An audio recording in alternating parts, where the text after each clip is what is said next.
You are listening to the Cycling Podcast at the 2018 Tour de France in association with Rapha. From Grand Tours to Group Rides, the Champs-Élysées to coffee shops, Rapha exists to celebrate the world's most beautiful sport. Today we are in Espelette.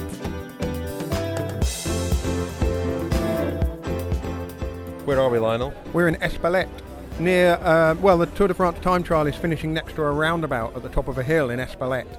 What's that say about the local mayor?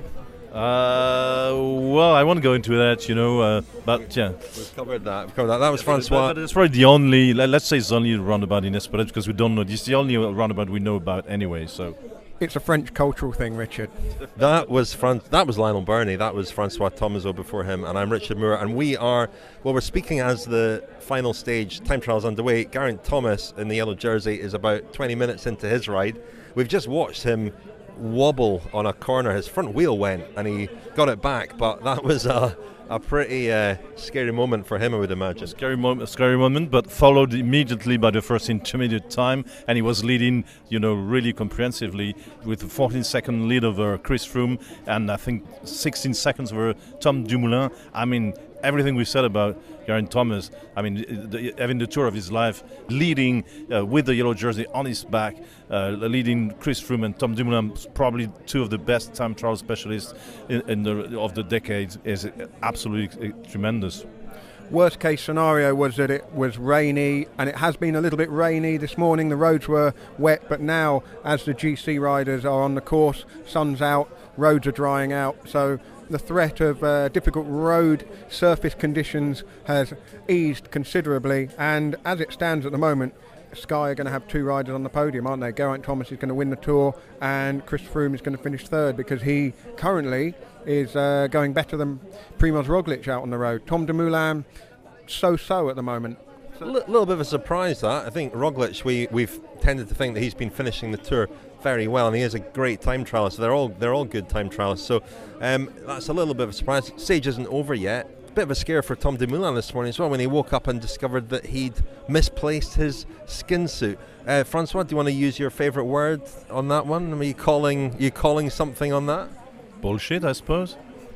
I don't want to sound too cynical, but this sounds like an advert for a clothing manufacturer. Oh no, Tom Dumoulin's lost his world champion skin suit. Quickly, let's make another one and get it to him, and here's all some photos and some video of it happening. Well done, Echeondo. Who are a Basque company, so it's all turned out very well, hasn't it? Yeah, it added a little bit of spice to the race in a city that's famous for its chili. I had a couple of the chilies with the buffet at lunchtime. Nice, pickled and quite hot, the Espelette chili. It's very good, yeah. The Espelette chili is very, very popular in France. It's not that hot, actually, but it's kind of sweet. It had a very peculiar flavor. It was imported from Mexico in the 19th century, I think, and it's really very famous in most French restaurants these days. If you want to be trendy, you have to add piment d'Espelette. Before we go our separate ways, at the moment, Team Sky have the quickest rider.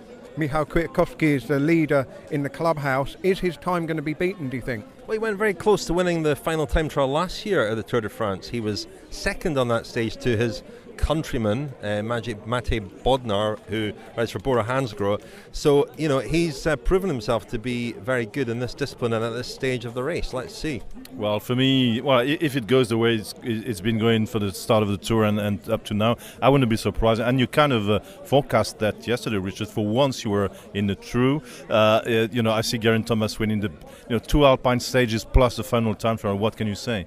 Very dangerous saying that, François. We're going to find out whether that comes true later in this podcast.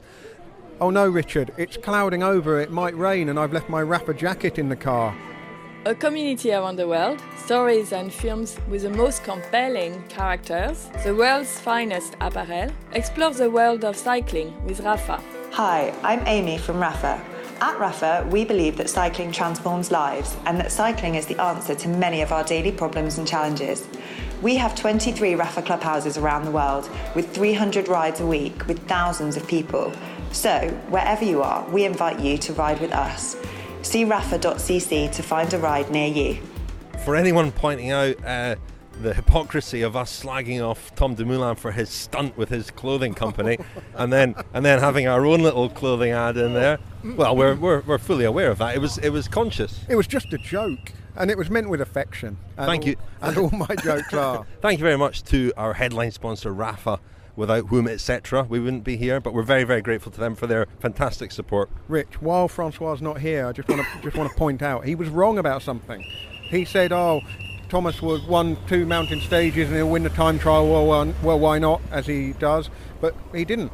Geraint Thomas didn't win the stage. Tom Dumoulin did by a very narrow margin. Knocked Chris Froome off the top step at the last minute, really, and the last second, or the last 1.78 seconds. But yeah, Geraint Thomas has won the Tour. Tom Dumoulin has won the stage. When Geraint Thomas was clearly outside Dumoulin's stage-winning time, I was expecting Froome to maybe say, "Congratulations, Tom." They were both in the finish area, in the sort of hot seat, but there wasn't an awful lot of acknowledgement between the two, Dumoulin and Froome. Not making anything more of that, but interesting to observe. I think there was a bit later when Geraint Thomas finished, but I have to say a brilliantly judged ride by Tom Dumoulin. It must be the new skin suit, I don't know, but he was down at all the kind of intermediate checks, but it was tough, that final half of the second half of the course, and he judged that just right. What a fantastic ride from him. Yeah, well, world time trial champion, isn't he? And he's good at backing up at the end of Grand Tours. I mean, well, we've said it all week, haven't we? What a different race it would have been had Chris Froome not crashed on the first day, and had Tom Dumoulin not come to grief on the Mur de Bretagne stage. We might well have had a real humdinger of a 3-way fight between the three of them at the end here. But as it was, probably the disappointment of the day was Primož Roglič. It looked so good yesterday, but maybe yesterday's effort hauling himself onto the podium positions last night, he paid for that a bit today. Whereas, we know Froome can produce that kind of performance, but it was comprehensive in the end between Froome and Roglič. Yeah, I suspect Roglič absolutely. Well, he did bury himself. Yes, and that took its toll. He didn't look fluid at all, really labouring up some of the climbs. And you can never know how. There's Julian Alaphilippe riding past us. I was speaking to his press officer, Mark, earlier. He was just talking about Alaphilippe and saying how he is exactly the same whoever he's speaking to. Even, he said, the President of France. I said, well, he met the President of France. Yeah, I think the jersey holders all met President Macron the other day. But Macron was at the race. And in fact, our chef at Le Viscos, where we've stayed the last couple of nights, cooked for him when he was here at the Tour de France, which was quite remarkable. But he didn't actually make a public appearance at the race because there's a scandal at the moment involving him, and he didn't want to be seen at the Tour, apparently. Interesting. Maybe, I mean, in the past, appearing at the Tour is might be a damage to a president's reputation, but no, that was interesting. But you say Alaphilippe there, he's riding up to the podium, of course, to collect another polka dot jersey. What else noteworthy there from the finish? Well, one of the things that was announced today was that Dan Martin was named as the most combative rider of the Tour de France, and François, who's just joined us, spoke to Dan Martin after he crossed the line. So let's hear from Dan Martin now. But the Tour's always a roller coaster. You always have good days and bad days, and this year might have been pretty bad, but then also really incredibly good as well. So yeah, it's memorable at least. I think you've got the most combative award. I think so. Yeah. Oh wow! You knew just now. Oh wow! Jeez.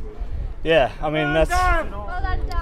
I don't really race just to make the race entertaining. I always try to calculate when to attack and try to make it count. I'm racing to win, but that's incredible. I mean, my aim was to be on the podium in Paris this year, but I didn't really say that too much in the elite media. And obviously with the crashes and the misfortune, it didn't happen. But obviously to get that, it's like that's huge. That means really a lot.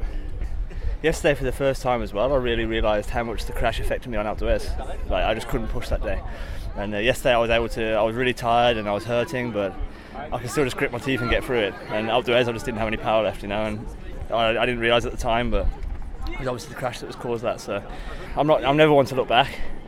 I think I just need to take it as a positive for the years to come. It's I haven't got many years left, but it's kind of like it shows what's possible in the future. And obviously, it's still that's part of the race as well. Like being in the right place at the right time, and that's what Geraint's done a great job of this year.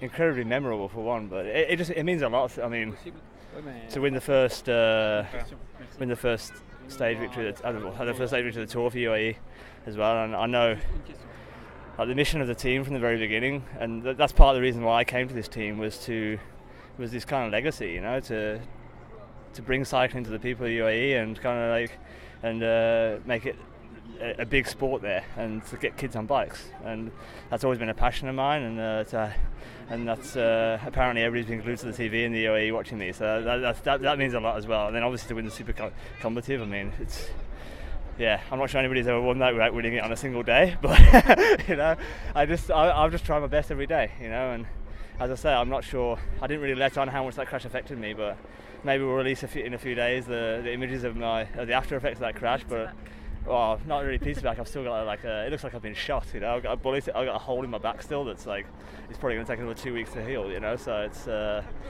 it looked far from ideal, but yeah, it's been what a memorable tour, and I think for everybody, you know, it's probably one of the most open tours for a long time. I mean, even now the fight for the podium is going on, and it's I want to get to the television and see what's happening, you know. So, and but I think you see when we stopped to get rid of the pepper spray the other day, you see like me, Tom, Rogler, and Geraint just standing there having a chat. You know, it shows the mutual respect that we all have for each other. But at the same time, yesterday, I mean, we were all just completely empty, but trying to attack the hell out of each other, and it made for great racing. But it's also great to be a part of the race with these guys. What's your take on Geraint winning the Tour, which was quite unexpected? I'm happy for him. You know, it's great. I've known him for a very long time. You know, that's why I'm asking.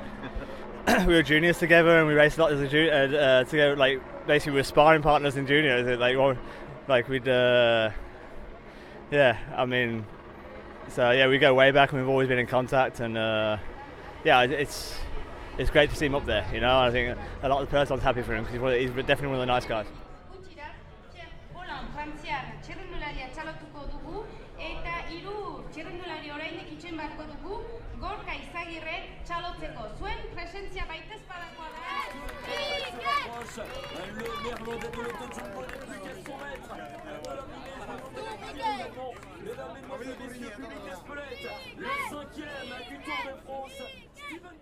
Well, we were played in there to this segment by some Basque atmosphere at the finish earlier on, and some Basque fans cheering for their local hero, Mikel Landa, who has had a disappointing tour in the end, probably one that he'd not be happy with. Before that, we heard from Dan Martin, who you spoke to at the finish, François.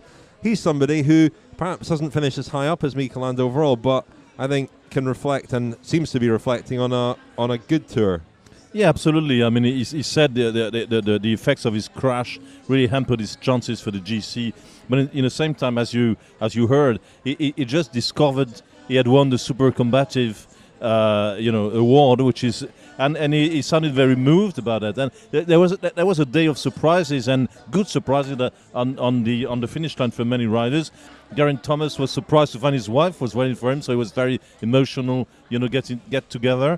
But Dan Martin, discovered he was awarded this prize, which is not a big distinctive jersey or whatever, but he was attacking every day. He was there every day, and as you heard it also, he paid homage to Geraint Thomas, because he's known him forever. I mean, they were trained together. They had a kind of a similar career. So in many ways, probably. Yeah, it makes Dan Martin hope that following the same kind of path and pattern might lead him to higher things. There were other surprises, as we know, for Tom Dumoulin, who first thought he'd lost the stage, only to find out later that he would won it. And there was almost the final bad surprise for Chris Froome, for whom everything went not so well in this Tour de France, when he might have thought he'd won the stage and finally find out that for 1 second he'd lost it. Yeah, well deserved for Dan Martin, I think, and it means he'll stand on the podium in Paris. Definitely. And he seems to have a good outlook on life, Dan Martin. He's got twins on the way, and he got married quite recently, and seems to have found a good balance in his life. We should explain where we are, because we've moved on. We're in Biarritz now, and we're on a terrace outside a restaurant overlooking the sea. This is a tradition I can really get on board with since François has joined the cycling podcast at the Tour de France. we've had a tradition of finishing at a seafront restaurant. Well, I'm a little bit like Ciro. I mean, I'm a sea guy. I mean, as much as I like the mountains, I'm like Ciro. If I can't see the sun, if I can't see the sea, if there's not a beach nearby, I'm not in my natural element, Well, along the coast, actually, just a little bit along the coast from a restaurant called Blue Cargo. And I tried to get us a table there.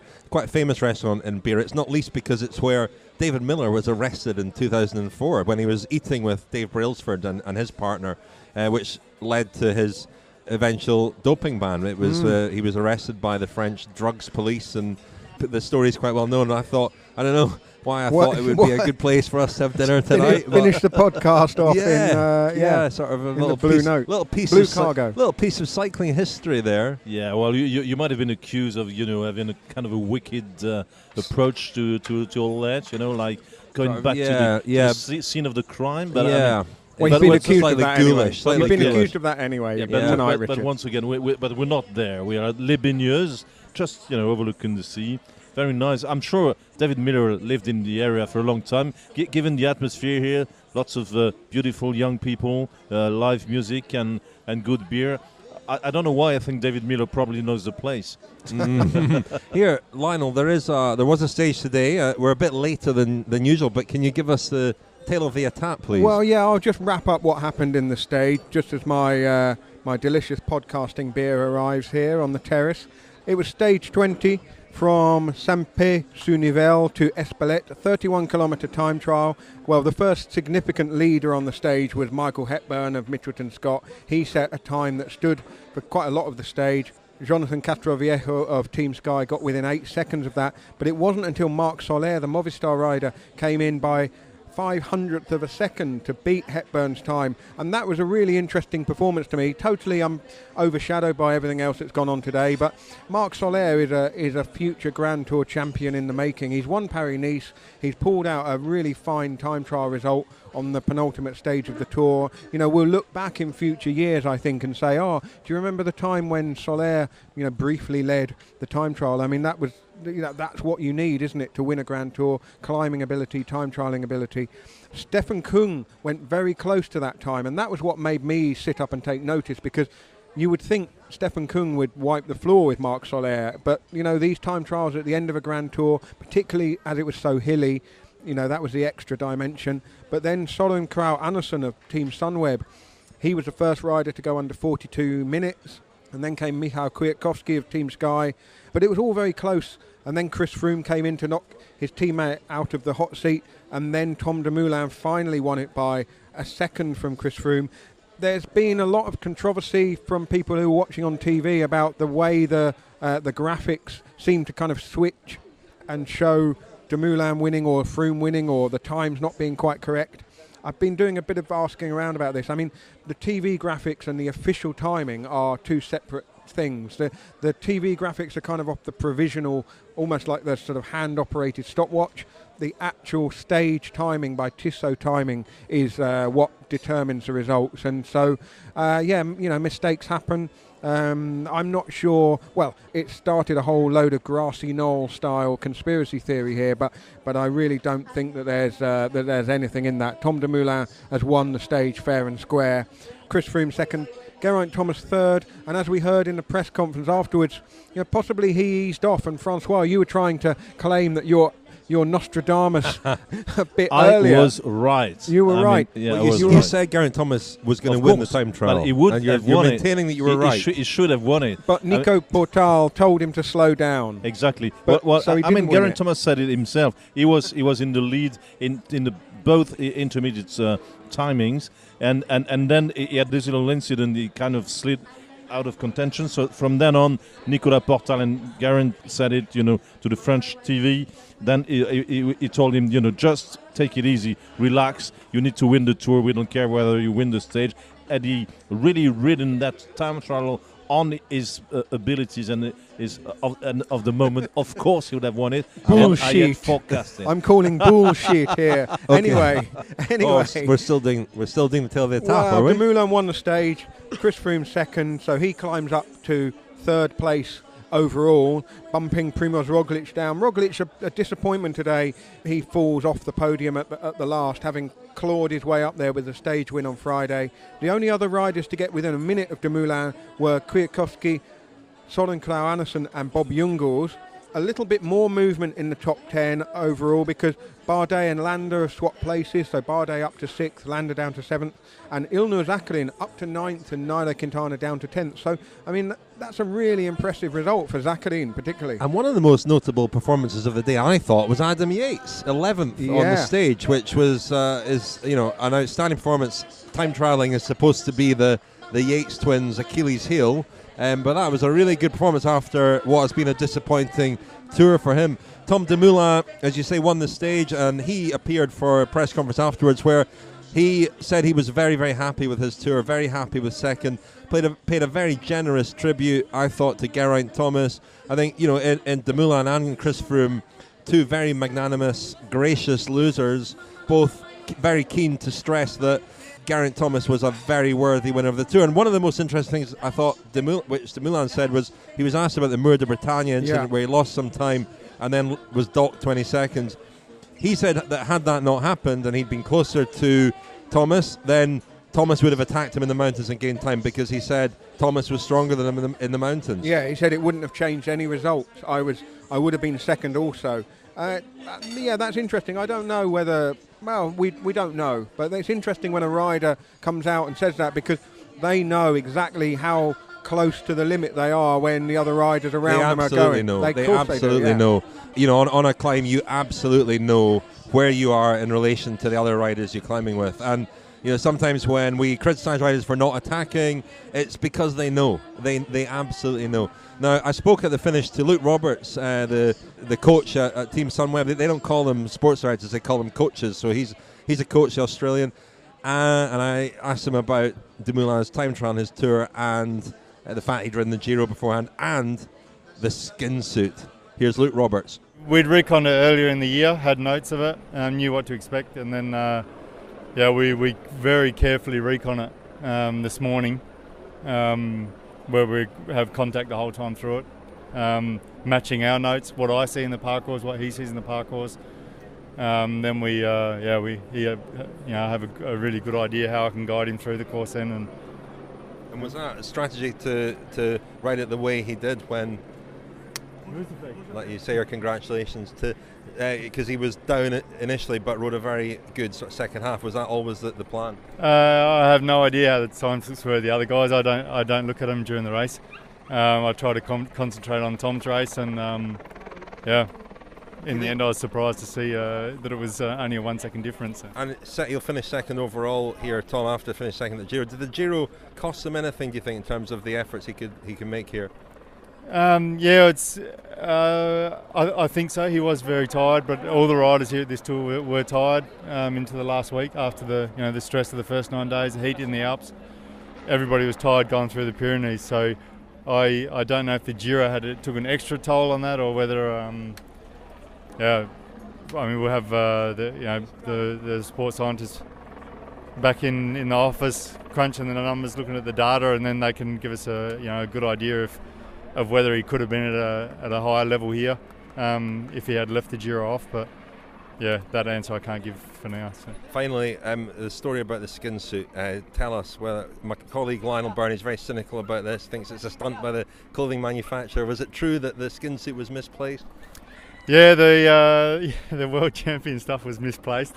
It can happen. It's probably shown up by now, but at that moment we looked for a plan B, and our clothing supplier XTOndo is not so far away in Bilbao.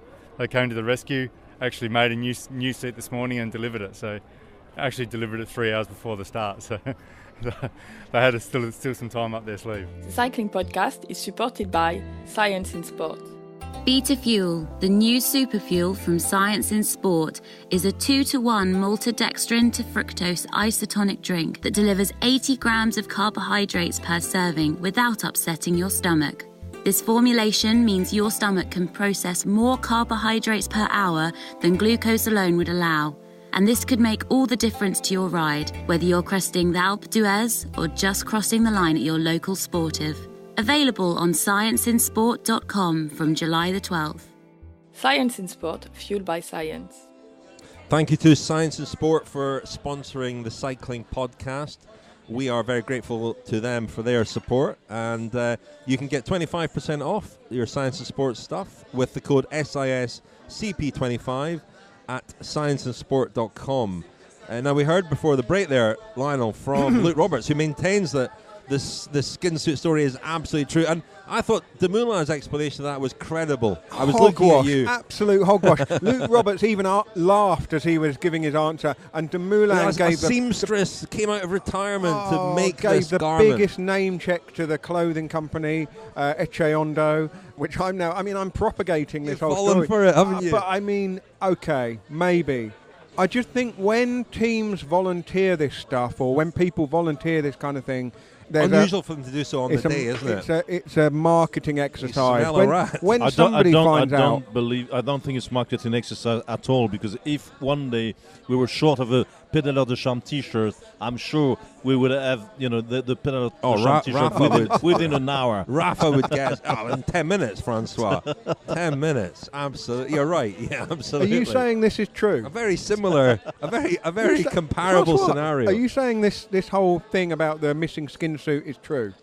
I found maybe Tom Dumoulin was not aware of the Oaks, because the Hawks. We've just moved from I wonder if it's true to it's a Hawks. Okay. No, because actually, in his press conference, he sounded believable, didn't he? Yeah, absolutely. He'd been practicing for hours to say that correctly.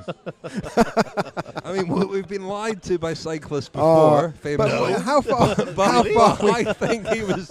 How far we've come? I don't know. I noticed there were no tough questions in the press conference about this missing skin suit and how it suddenly turned up afterwards. Luke Roberts said, he didn't say it had turned up. He said it might turn up. It probably turned up now. Of course it has. And Luke Roberts back. This is amazing I don't know. stuff. Who knows? We'll never get to this. We'll never get to the bottom of this. The big story of the day. Suit, he might have lost to Chris Froome by 1 second. That would have been something. Oh yeah, maybe. Could the seamstress do the kind of the double seams and? I think we have to go and. We're proper journalists, aren't we? Despite that question we got in the press conference. I'm sure we should do a kilometre zero on the skin suit. I'm staying for another week in the Basque Country, so I might go to the factory and track down the seamstress. I'm going to do a lunch with the skin suit episode. Me and the skin suit. The positive is the skin suit won't eat much, so I can really enjoy myself. I don't know where this is going now. They won't talk much either, so there you are. Well, okay, so anyway. Dumoulin, we heard from Dumoulin, and he no regrets. He's happy with his tour. He's not going to do 2 Grand Tours again in a season, so you would imagine that the Tour de France will be his main focus next year. I would imagine the tour organisers would be, even last year would be thinking of Dumoulin in designing the course. So maybe we'll see a course next year with a bit more time trialing, because I think the problem is Christian Prudhomme always said he hated time trials. Yes, but they like Tom Dumoulin, do they not? I think so. Everybody likes Tom Dumoulin. Look back at the start in Vendée 3 weeks ago. And and that's when you can accept Tom Dumoulin's real satisfaction with his second place. Who puts Tom Dumoulin even on the tour podium before the start of the tour? Nobody, And he was an outsider, wasn't he? Really, because he'd ridden the Giro. Well, I think that's the thing, isn't it? The conventional wisdom these days is that you can't do the 2. But he made a really big point about saying that the 5-week gap between the Giro and the Tour really helped him, and he said that if it was shorter than that, it's interesting because as it is now, he calls it a 5-week gap, but when it was 1 week less, he called it a 3.5-week gap, and that's because there's a whole week's lead into a Grand Tour, isn't there? And there's probably a half a week lead out as well, so it's quite an interesting thing there. But whether or not, he's certainly not going to do attempt riding 2 of them next year, but. In terms of, just wanted to ask François, did you catch Christian Prudhomme on French TV this evening talking about Geraint Thomas? Because my impression from that was that ASO and Christian Prudhomme, they think Geraint Thomas is projects a good image for the Tour de France. Yeah, that's my impression. I think Christian Prudhomme, despite the fact that the Tour de France was I'm not going to say boring, but I mean, we all discussed between us, between the press and even some of the riders. The tour was not boring; it was predictable. That's what we said. We said it before. First week, the sprinters won the sprints. The cobble specialist won one on the cobbles, and the guy who won the first mountaintop finish won the tour. And today, Tom Dumoulin, the time trial world champion, won the time trial. So in a way, you could have filled the gaps, the dots at the beginning of the tour without getting far wrong about what was going to happen, except for Geraint Thomas when everybody was expecting Chris Froome. So it was a predictable Tour de France, but Christian Prudhomme's point of view, probably with all the problems, and we forgot almost about it. And there was no question to Chris Froome or Geraint Thomas about the Salbutamol case. That was all the headlines 3 weeks ago. From his point of view, this has been forgiven and forgotten. There were a couple of security issues that there always are. Let's face it, and there was one sort of question about the salbutamol it was not about salbutamol. It was about doping in general and giving back. Yeah. Okay, and about Team Sky, harmed reputation in the last couple of months, I should say. But Christian Prudhomme was upbeat because Geraint Thomas, new face, good guy, not Chris Froome again, which might have been a problem in terms of image. And Chris Froome is himself as not a loser, but as a guy, conceding defeats, being dignified in defeats, even improved his own image. And for the French fans, Julien Alaphilippe is a new hero, like Warren Barguil was last year, and Christian Prudhomme was full of praise for Julien Alaphilippe, saying maybe in the future, blah blah blah. I think that by and large everybody's happy. One of the teams of the race has been LottoNL-Jumbo, and we were still today talking about Friday's pretty thrilling stage where so much went on, and there were such interesting scenarios playing out on the road between different riders and different teams, and a team that had a real influence on that stage was LottoNL-Jumbo, and obviously won the stage in the end. And one of the key guys there was Robert Gesink, who has gone from being a kind of very promising stage race rider for Holland to being a sort of domestique de luxe, an occasional stage grabber. He's signed a new contract with LottoNL-Jumbo as he sort of reaches almost veteran status. And I spoke to him after he'd ridden the time trial, asking him about his role in that stage and the team's performance at the Tour. The mood was really good. Primoz opened the bottle. I didn't know he could open a bottle with a knife by cutting off a bottle of champagne, the top of the bottle. So he showed us that trick, and it was a awesome stage for us, I must say. Everything worked out as we had hoped. Of course, you make a plan, and you make several plans in the bus, and afterwards we explain it like we all knew that it was going to go like this. But of course, that's not true.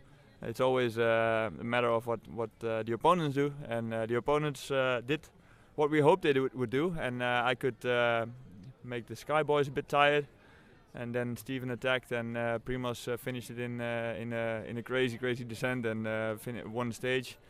And in GC, of course, they're also in good positions and with possibilities today as well to move up. I mean, it looked almost as if Sky were letting that group go out a little bit. It was 3 minutes, Landa, Bardet, and then you brought it down. You took about 2 minutes off that lead. Was it your impression as well that they were letting that lead go out? Yeah, definitely. That's what they do every day, actually. And to some spectators, of course, it's a bit of a boring way of racing, but in the end, for them, it works, and it's their right to do so with the team they have. And it was our objective to keep the possibility for the stage open, so all opponents would still have something to ride for, because when there's still the possibility to win the Queen stage or semi-Queen stage, and then that does something to the dynamic of the race. And we wanted an open race where everybody would attack Thomas in this case, or Froome. Has this been one of the most satisfying team performances from your point of view? You had stage wins with Dylan Groenewegen, and then to have two guys up there and a stage win. Yeah, definitely. For me personally, it was one of the nicest tours. I mean, I've been fourth, been sixth in the Tour personally myself, so that's of course as a goal, that's when you reach that goal, it's super satisfying when you cross the line in Paris. But as a team, to be part of a team that wins 3 stages in a Grand Tour, that's really special, and to have a part in that as well. I mean, it's different. Of course, I started to cycling to win myself, but as years pass by, I think also your role as a cyclist changes a bit. Of course, I still want to win. But if others win, well, sometimes that's also really satisfying. It's certainly a better tour for you this year than last year. Oh, definitely. Stage 9, I went, well, actually exactly a year ago that I broke my back in stage 9, and or like one vertebrae, and was stuck in a corset for 3 months. And so I came from quite far. Had to build up. Really needed the Giro to get to a higher level. Did a good Giro, by the way, second in the stage, and well, I was close by winning a stage. But well, yeah, this tour really was another step back up, and stay on the bike and get better again and get back to the old level. So that was Robert Gesink. Interesting what he said about Team Sky riding in this inverted commas boring way. And you know, he alone had a huge bearing on that stage. He brought the gap down from 3 minutes to 1 minute, you know, and set it up for Primož Roglič to win the stage. So there was a man who was not very happy about Gesink doing what he did in the last mountain stage, and it was José Luis Arrieta, the sports director for Movistar. As I said many times in the podcast on this tour, he's a good friend of mine, and I like to go to him and discuss Movistar tactics, which obviously... That's a short conversation, isn't it? Every time. Well, you know, and it's kind of as, you know, Movistar have their own logic there. I mean, they won the team classification, and that's very important for them. Which no one notices. No one notices, but it's 50,000 euros, so it's good. You know, it pays for at least for the hotels and some of the drinks. You know, at the end of the day. Yeah. So they did that. They've got 3 guys well placed overall, and José Luis really, you know, stressed and you know, looked at me straight in the face. No, he never does that. But he told me, well, Movistar, we were the only team to attack. We did attack every day, sending Alejandro to the front, and then we had Landa and sometimes Marc Soler, or we had Landa or Nairo attacking. We won a stage, we won the team classification, and about that day, in the last mountain stage in the Pyrenees, he said, why did LottoNL-Jumbo take over from Team Sky? I mean, they should have let Team Sky do the job. Well, you can understand why Arrieta should say that, because at the time when LottoNL-Jumbo started to seize the reins of the peloton, Mikel Landa was actually second overall. So we can understand his point of view. But he maintains that they attacked, they tried their best, they did what they could, and even told me, which is kind of a scoop, that maybe in the next Vuelta they would have the same 3 leaders. Well done Movistar for paying their hotel bills. Yeah, I mean, they've broken even. I mean, they actually get their hotel bills paid for them up to, I think, 24 or 25 people, and then any additional staff they have to pay for. But it's funny, isn't it? Because the team classification is an achievement, and we're lauding Dan Martin for winning most combative rider, which is a sort of consolation prize. But I think it's all about your expectations coming into the race, and we really expected Movistar to be the team to mount a serious challenge to Team Sky here, and they certainly haven't done that. And that's where I suppose the disappointment, the sense of deflation comes from a little bit.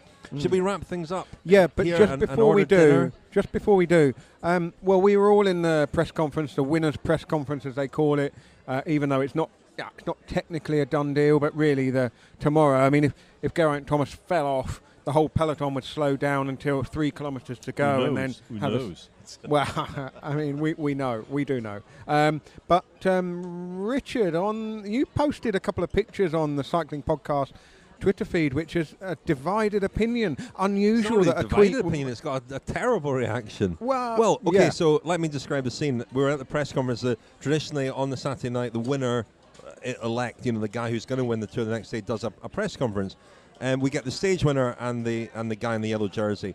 Unusually tonight, we also got Chris Froome, who, will finish on the podium in Paris and was second on the stage. And I'll be interested to ask Team Sky about this, but I wonder if he volunteered himself. And I wouldn't actually be surprised if he did, because I think he takes his status and his position quite seriously as the defending champion, 4-time winner. And I wouldn't be surprised if he said he wanted to speak, because we haven't heard a lot from Chris Froome. He hasn't won a stage and he hasn't been in the yellow jersey. So he came and he gave a press conference, but he had to wait while Geraint Thomas was giving his press conference. So Geraint Thomas, in the yellow jersey, in the spotlight, was giving his press conference. And off to the side, backstage, sat Chris Froome, looking at his phone and checking his messages and so on.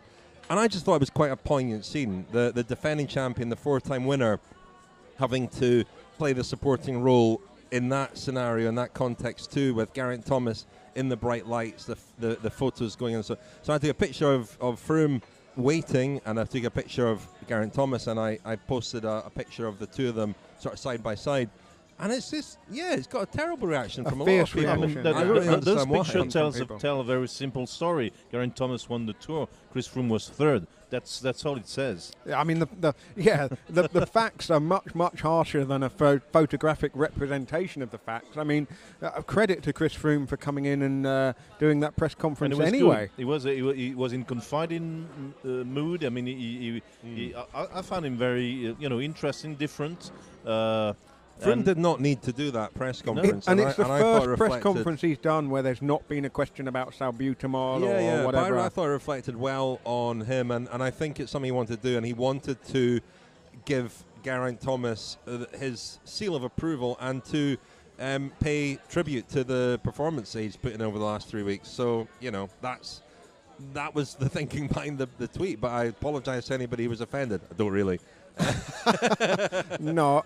I do, obviously. I do. No. I mean, anyone offended by that really needs to listen to our next Friends special, in which let's do a Friends special in which the cyclingpodcast.com. The cycling podcast after dark, maybe. I mean, some of the stuff François has been saying from his nest in the back of the car really can't be broadcast. Unbroadcastable. Anyway, let's leave it there, chaps. We'll be back tomorrow with a final podcast from the Tour de France, and then next week our final press conference, also from the Tour de France, with some of your questions.